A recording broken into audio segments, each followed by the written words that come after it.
स्वागत आहे आपलं हवामान अलर्ट या युट्यूब चॅनलवर. आज दिनांक आहे 21 मे. आज आपण 21, 22 आणि 23 मे या 3 दिवसाचा हवामान अंदाज आजच्या व्हिडिओमध्ये पाहणार आहोत. सर्वप्रथम सिस्टीम जर पाहायचे गेले तर अरबी समुद्रात या भागात एक चक्राकार हवेची स्थिती सक्रिय आहे. एक ट्रफ लाईन दक्षिण महाराष्ट्रापासून केरळपर्यंत सध्या सक्रिय आहे. यामुळे आज उद्या आणि परवा राज्यात थोडंफार दक्षिण महाराष्ट्र असेल, पश्चिम महाराष्ट्र असेल पावसाची शक्यता आहे. आज पाहायचं गेलं 21 मे रोजी तर आज नाशिकचे घाटभाग, पुण्याचे घाटभाग, सातारा घाटभाग, कोल्हापूर घाटभाग या भागात, पश्चिम भागात तुरळक ठिकाणी मेघगर्जनेसह पावसाचा अंदाज आहे. त्याच्यानंतर नाशिकचे पूर्व भाग, तसेच अहिल्यानगर, पुण्याचे पूर्व भाग, सातारा पूर्व भाग व सांगली स्थानिक ढगनिर्मिती झाली तर एका दुसऱ्या ठिकाणी मेघगर्जनेसह पावसाचा अंदाज राहील. त्यानंतर ढगाळलेलं हवामान इकडे सिंधुदुर्ग असेल, रत्नागिरी, रायगड, ठाणे, पालघर या भागात तुम्हाला आजपासून आकाशात ढग पाहायला मिळतील आणि जर एका दुसऱ्या ठिकाणी स्थानिक पातळीवर ढगनिर्मिती वाढली तर एका दुसऱ्या ठिकाणी पावसाचा अंदाज आहे. विशेष पावसाची शक्यता नाही. आणि राहिलेले जे सर्व जिल्हे आहेत, विदर्भ असेल, विदर्भातील पश्चिमेकडील जिल्हे, नंदुरबार, धुळे, जळगाव, मराठवाड्यात पावसाची शक्यता आजसाठी नाहीये.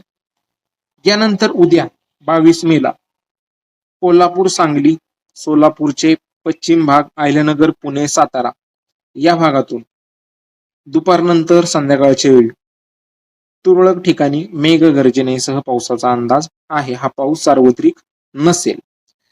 सिंधुदुर्ग, रत्नागिरी, रायगड, ठाणे, पालघर किनारपट्टीवर ढगाळलेलं हवामान राहील. दुपारनंतर स्थानिक ढगनिर्मिती एका दुसऱ्या ठिकाणी ढगांची निर्मिती वाढली तर एका दुसऱ्या ठिकाणी पाऊस होऊ शकतो. विशेष पावसाची शक्यता नाहीये. नाशिक, धुळे, जळगाव, छत्रपती संभाजीनगर, जालना, बीड, सोलापूर, धाराशिव या भागात सुद्धा तशीच परिस्थिती राहील.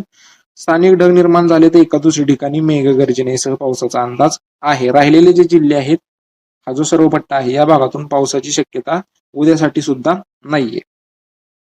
त्यानंतर 23 मे कोल्हापूर, सांगली, सातारा, पुणे, अहिल्यानगर, बीड, धाराशिव, सोलापूर हा जो पट्टा आहे या भागातून मेघगर्जनेसह पावसाचा अंदाज राहील. सार्वत्रिक पाऊस नसेल.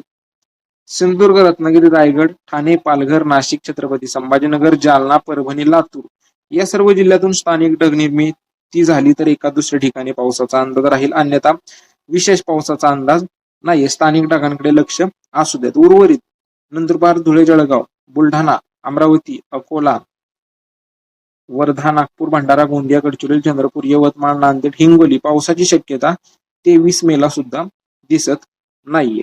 याच्यात काय जर बदल वाटला तर पुढील व्हिडिओमध्ये आपण नक्कीच सांगू. बाकी सध्याच्या अपडेटमध्ये एवढंच. धन्यवाद.